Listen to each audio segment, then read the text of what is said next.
दुनिया की राजनीति में कभी कभी ऐसे मोड़ आते हैं जो सिर्फ एक देश की दिशा नहीं बदलते बल्कि पूरे वैश्विक शक्ति संतुलन को प्रभावित कर देते हैं। पश्चिम एशिया में इस समय ऐसा ही एक बड़ा मोड़ सामने आया है जब ईरान की सत्ता के शीर्ष पर एक नाम उभरा है जिसके बारे में वर्षों से चर्चा होती रही थी, लेकिन जो अब आधिकारिक तौर पर दुनिया के सामने आया है यह नाम है मोतजबा खामेनेई, जो अब ईरान के नए सुप्रीम लीडर के रूप में सामने आए हैं और उन्होंने अपने पिता अली खामेनेई की जगह ली है। यह घटना सिर्फ ईरान की राजनीति की कहानी नहीं है बल्कि है उस पूरे भू राजनीतिक समीकरण का हिस्सा है जिसमें अमेरिका, इजराइल, रूस, चीन और खाड़ी देश भी शामिल है। ईरान की सत्ता संरचना को समझे बिना इस कहानी को समझना मुश्किल है। ईरान एक साधारण लोकतांत्रिक देश नहीं है बल्कि वहाँ एक अनोखी व्यवस्था है जिसे इस्लामिक रिपब्लिक कहा जाता है। इस व्यवस्था में राष्ट्रपति भी होता है, संसद भी होती है, चुनाव भी होते हैं, लेकिन इन सब के ऊपर एक व्यक्ति होता है जिसे सुप्रीम लीडर कहा जाता है। यह पद इतना शक्तिशाली है कि सेना,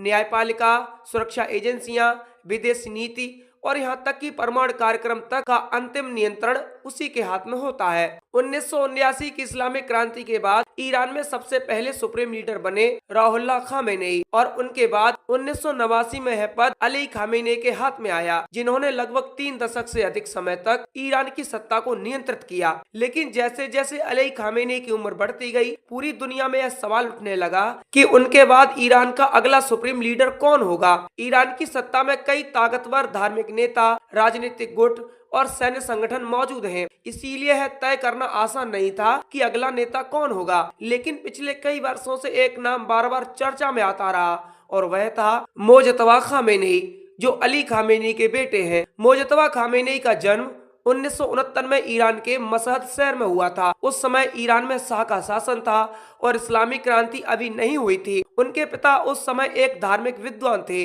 और शाह के खिलाफ आंदोलन में शामिल थे। 1979 में जब इस्लामिक क्रांति हुई और रुहुल्लाह खामेनेई सत्ता में आए तो अली खामेनेई धीरे धीरे ईरान की राजनीति में ऊपर उठते चले गए। इसी राजनीतिक माहौल में मोजतबा खामेनेई बड़े हुए और उन्होंने बहुत कम उम्र से ही धार्मिक शिक्षा प्राप्त करना शुरू कर दिया। उन्होंने कौम की प्रसिद्ध इस्लामी सेमिनरी में पढ़ाई की, जो शिया इस्लाम की सबसे महत्वपूर्ण धार्मिक शिक्षण संस्थाओं में से एक है। कोम शहर को शिया दुनिया का धार्मिक केंद्र माना जाता है और यहीं से ईरान की धार्मिक राजनीति को दिशा मिलती है। मोजतबा खामेनेई ने वहां इस्लामी कानून, दर्शन और धर्मशास्त्र की पढ़ाई की और धीरे धीरे एक धर्म गुरु के रूप में पहचान बनाई। लेकिन मोजतबा खामेनेई की कहानी सिर्फ एक धार्मिक छात्र की नहीं थी। बहुत कम उम्र में उन्होंने ईरान इराक युद्ध का दौर देखा, जब ईरान और इराक के बीच 1980 से 1988 तक लंबा और खतरनाक युद्ध चला। उस समय ईरान के हजारों युवा युद्ध में शामिल हुए और मोजतबा खामेनेई भी उस माहौल का हिस्सा बने।